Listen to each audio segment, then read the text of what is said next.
Alright guys, we're going to do 19 and 20. Now 19 actually may look difficult, but it's not. And the reason it's not is because the denominators are the same. So remember, anytime we add or subtract fractions, so for instance, if I said 1/5 plus 2/5, all you would do is add the numerators and keep the denominator. And so the same thing's true about rational expressions. So when we're subtracting these, we're going to do the same thing, adding or subtracting. Is notice the denominators are the same, so we're just going to keep the denominator and add the numerators. Now before I do that, because it's subtraction, I always change that to plus and then bring that minus sign up top. So now all I'm going to do is combine my like terms. So the x doesn't have a like term, so it comes with me. And then the 1 and the -5 give me -4. So notice all I did was combine like terms on top. And again, the reason I was able to do that is because the denominators were the same.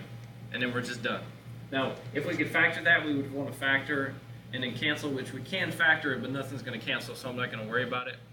And so that would be the finish of that one. Now notice on the next one, we do not have the same denominator. So when you do not have the same denominator, you need to find your LCD. And again, because we're subtracting, I go ahead and throw that negative up there. It makes life easier for me. But in this case, the LCD is just going to be that first denominator times the second denominator.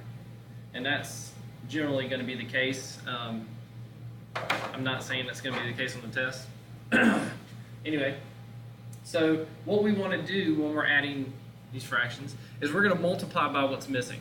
So to give you an example is, if I said 1/2 plus 1/3, my LCD would be 6. And so what I would want to do is multiply the top and the bottom here by 2 to get me 6, and then multiply the top and the bottom here by 3 to get me 6 on the bottom as well. And so I'm kind of going to do the same thing over here. What I'm going to do is I'm going to multiply the top and the bottom over here by x minus 1, and I will multiply the top and the bottom here by 3x plus 2. And then we just have to multiply. So the bottom, x minus 1, 3x plus 2. And notice I did not multiply out the bottom. We actually don't multiply out the bottom. It just makes life easier for us. But I'm going to distribute this, and I'm going to assume for sake of time that you know how to do that. If you do that and combine like terms, you get x squared minus 2x plus 1. Okay? And then we're just going to distribute this negative x. Oops. Mess that up. So if I distribute the negative x, I get negative 3x squared minus 2x. And again, on the bottom, I get this. Now notice, we have the same denominators now. So now we can make this one big fraction.